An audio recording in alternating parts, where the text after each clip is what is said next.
সুপ্রিয় জাহাঙ্গীরনগর বিশ্ববিদ্যালয়ের ভর্তি ইচ্ছুক শিক্ষার্থীরা, তোমরা যারা বিশেষ করে কোটায় আবেদনের জন্য ওয়েট করছো কিংবা কোটায় যারা ভর্তি হবে বলে মনস্থির করেছো বা যাদের কোটা আছে, তারা অনেক দিন ধরে আমাদেরকে বিভিন্নভাবে জিজ্ঞাসা করছো যে কোটার বিষয়ে কি আসলে কোনো আপডেট আমরা পেতে পারি কিনা।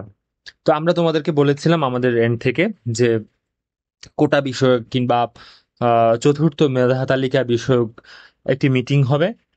সেই মিটিং পরবর্তী সময়ে সিদ্ধান্ত নেওয়া হবে কিংবা নোটিশ দেওয়া হবে যে তোমাদের কোটা আসলে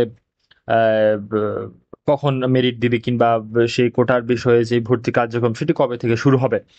তো সেই মিটিং তো ইতোমধ্যেই হয়ে গিয়েছে, সেটা আমি তোমাদেরকে বলেছি ইতোমধ্যেই, বেশ কয়েকদিন আগেই সেটি হয়ে গিয়েছে। তো সেই কোটা বিষয়ক একটি বিজ্ঞপ্তি আজকে প্রকাশিত হয়েছে এবং খুবই ক্লিয়ার একটি গাইডলাইন দেওয়া হয়েছে। তোমরা যারা বিশেষ করে কোটা আবেদন করার জন্য অপেক্ষায় আছো, বিভিন্ন কোটা থাকতে পারে, সেক্ষেত্রে মুক্তিযুদ্ধ কোটা কিংবা হচ্ছে তোমরা যারা আদিবাসী আছো তাদের কোটা বা হচ্ছে দলিত সম্প্রদায়, প্রতিবন্ধী এবং বিশেষ করে যারা খেলোয়াড় আছো, তো তোমাদের জন্য বেশ কয়েকটি ক্যাটাগরিতেই কিন্তু কোটার আবেদন করা যাবে। তো আমি আজকে এই ভিডিওতে তোমাদেরকে কোটা নিয়ে একদম ক্লিয়ার একটি গাইডলাইন দিব, ঠিক আছে? এবং এটি বলবো যে তোমাদের কোটার যে মেরিট সেটি কবে নাগাদ প্রকাশিত হতে পারে। তো আজকে আমরা যদি একটু ভিডিওটা দেখি।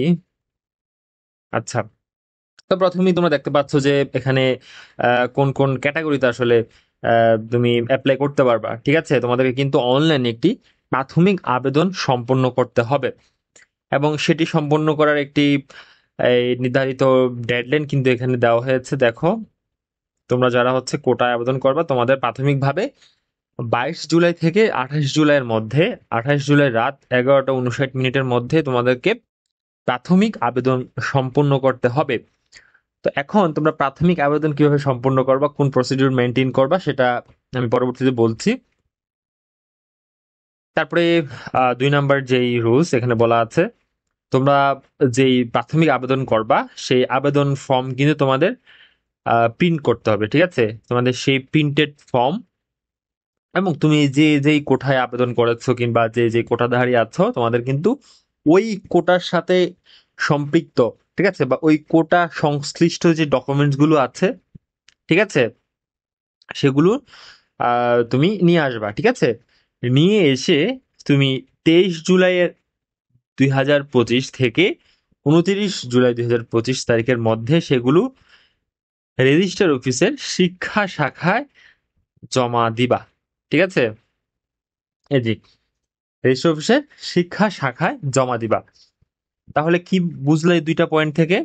তোমরা যারা কোটা আবেদন করবা, তোমাদের প্রাথমিকভাবে আবেদন সম্পূর্ণ করতে হবে এবং প্রাথমিক আবেদনের পরে সেই আবেদনের ফর্ম এবং তুমি যেই কোটায় অ্যাপ্লাই করেছো সেই কোটার যেই সংশ্লিষ্ট ডকুমেন্টস গুলো আছে বা সার্টিফিকেট আছে, সেগুলো তুমি 23 জুলাই থেকে শুরু করে 29 জুলাইয়ের মধ্যে, অবশ্যই সেটি অফিস আওয়ারে সকাল 9টা 30 থেকে বিকাল 3টা 30-এর মধ্যে সেটি তোমাকে রেজিস্টার অফিসের শিক্ষা শাখায় জমা দিতে হবে।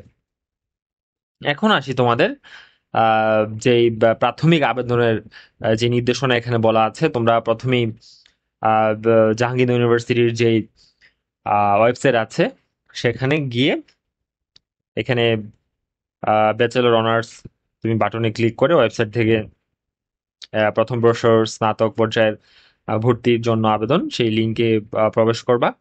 গিয়ে সেক্ষেত্রে তোমার ভর্তি পরীক্ষার রোল, ঠিক আছে, তারপর উচ্চ মাধ্যমিক পরীক্ষার রেজিস্ট্রেশন নাম্বার, ঠিক আছে, তারপর হচ্ছে তোমাদের এখানে তোমরা যারা এ লেভেল থেকে তো সেক্ষেত্রে তোমাদের হচ্ছে যেই তোমার রেজিস্ট্রেশন নাম্বারের পরিবর্তে তোমরা যে ভর্তি পরীক্ষার ফোন নাম্বার দিয়েছিলে সেটি দিয়ে তোমাদের লগ ইন করতে হবে। তো পরবর্তীতে তোমাদের অনলাইনের মাধ্যমেই সেক্ষেত্রে পেমেন্ট সম্পন্ন করতে হবে। সেক্ষেত্রে তোমাদের আবেদন ফি এখানে বলে দেওয়া আছে 500 টাকা এবং সেটা অবশ্যই চার্জ সহ কাটবে। তো তারপরে তোমাদের যে অনলাইনে আবেদন ফর্ম তোমরা ফিল আপ করবা, সেটা অবশ্যই যেই রিকোয়ার্ড যে ইনফরমেশন গুলো আছে সেগুলো যথাযথভাবে কিন্তু ফিল আপ করতে হবে, ঠিক আছে? এবং তোমরা যেই কোটা থেকে আবেদন করবা তোমাদের সেই কোটার যে সার্টিফিকেট আছে কিংবা তোমাদের প্রত্যয়নপত্র আছে সেগুলো তোমরা স্ক্যান করবা প্রথমে, ঠিক আছে? স্ক্যান করে তোমাদের কিন্তু এখানে দুইটা ফরম্যাট দেওয়া আছে, আইদার পিডিএফ ফরম্যাট আর জেপিজি ফরম্যাটে তোমরা সেগুলো আপলোড করবা, ঠিক আছে? এবং আপলোড করার একটি নির্ধারিত গাইডলাইন কিন্তু এখানে বলে দেওয়া আছে। দেখো ভাইয়া, 800 কেবির যেন বেশি না হয়, ঠিক আছে? তুমি পিডিএফ আপলোড করো কিংবা জেপিজি আপলোড করো, সেক্ষেত্রে 800 কেবির যেন বেশি না হয় সেটি, ঠিক আছে? আচ্ছা, তারপরে যেটি বললাম যে তোমরা অবশ্যই অনলাইনের মাধ্যমে যে প্রাথমিক আবেদন সেটি নির্ধারিত সময়ের মধ্যেই সম্পূর্ণ করে ফেলবা। সম্পূর্ণ করে আবেদনের যেই ফর্মটা সেটা প্রিন্ট করবা, হ্যাঁ? প্রিন্ট করে আরো কিছু কাগজপত্র আছে সেটা আমি পরে বলছি, সে কাগজপত্র নিয়ে এই যে তারিখ আছে 23 তারিখ থেকে 29 তারিখ জুলাইয়ের এর মধ্যে তোমাদের সেগুলো কিন্তু শিক্ষা শাখায় জমা দিতে হবে। আচ্ছা,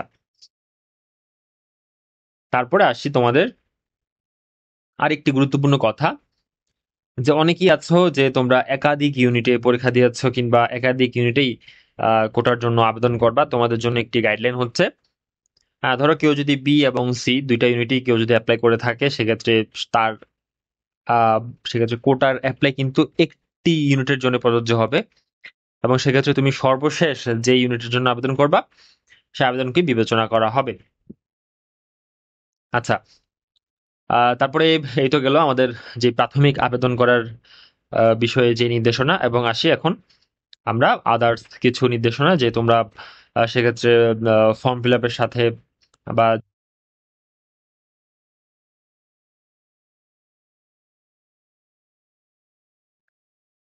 আচ্ছা, তো সেক্ষেত্রে তোমাদের যে ডকুমেন্টস গুলো আছে প্রয়োজনীয় ডকুমেন্টস, যেমন তোমরা যারা মুক্তিযুদ্ধ কোটার জন্য আবেদন করবা তোমাদের পিতামাতার মুক্তিযুদ্ধ সংক্রান্ত যে সেক্ষেত্রে ডকুমেন্টস আছে কিংবা প্রমাণপত্র আছে সেগুলো তোমরা এই যে এই মুক্তিযুদ্ধ বিষয়ক এই যে ওয়েবসাইটে আছে সেখান থেকে একটি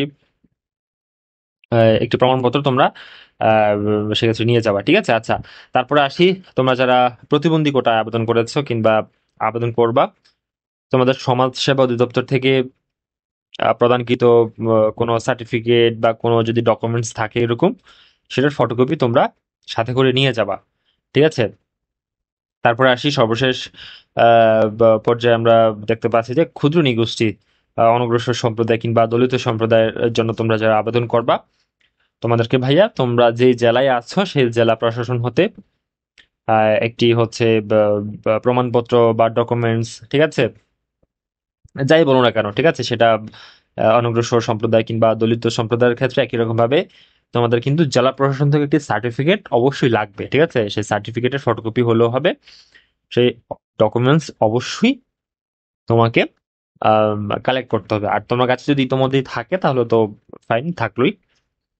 এবং সর্বশেষ পর্যায়ে যেটি আমরা দেখছি যে তোমরা যারা খেলোয়াড় কোটায় আবেদন করো বা সেক্ষেত্রে তোমরা যারা বিকেএসপি শিক্ষার্থী আছো কিংবা জাতীয় দলের খেলোয়াড়, তোমাদের অবশ্যই সেই প্রাসঙ্গিক কিছু ডকুমেন্টস এবং প্রমাণপত্র কিংবা সার্টিফিকেট অবশ্যই সেটি তোমাদের প্রয়োজন হবে।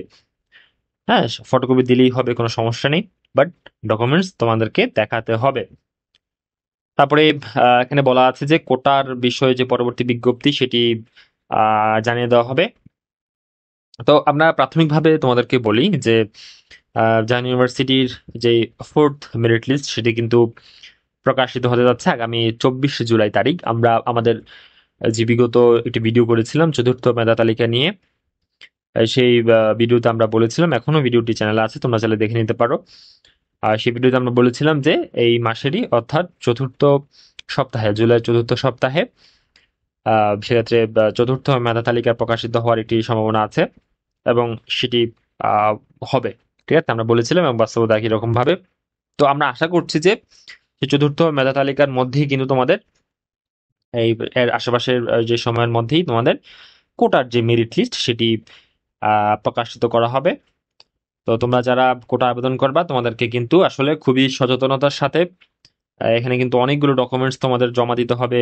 ঠিক আছে, একটু গাইডলাইন গুলো দেখে নিবা, অবশ্যই গাইডলাইনটা 10 বার হলেও পড়বা, তারপরেও কোনো কিছু যেন ভুল না হয়। ঠিক আছে, সবকিছুই দিয়েছো কিন্তু কোনো ডকুমেন্টস হয়তো ভুল করেছো, কিংবা যে নির্দেশনা দেওয়া আছে সেই নির্দেশনার বাইরে গিয়ে কোনো কিছু করেছো, কিংবা সেই নির্দেশনার আওতা এরকম কোনো নির্দেশনা তুমি ফলো করো নাই, কিংবা সেক্ষেত্রে সেই নির্দেশনা মোতাবেক সেই ডকুমেন্টস গুলো তুমি জমা দেওয়া নাই, তাহলে কিন্তু ভাইয়া তোমার জন্যই এটা ক্ষতির কারণ হবে। সো আমি বলবো যে আমার ভিডিও তো দেখবাই, পাশাপাশি প্রয়োজন হলে নোটিশটা আবার দেখবা। ঠিক আছে, হ্যাঁ, নোটিশ দেখতে তো ভাইয়া এটা পড়তে সর্বোচ্চ 2 মিনিট লাগবে।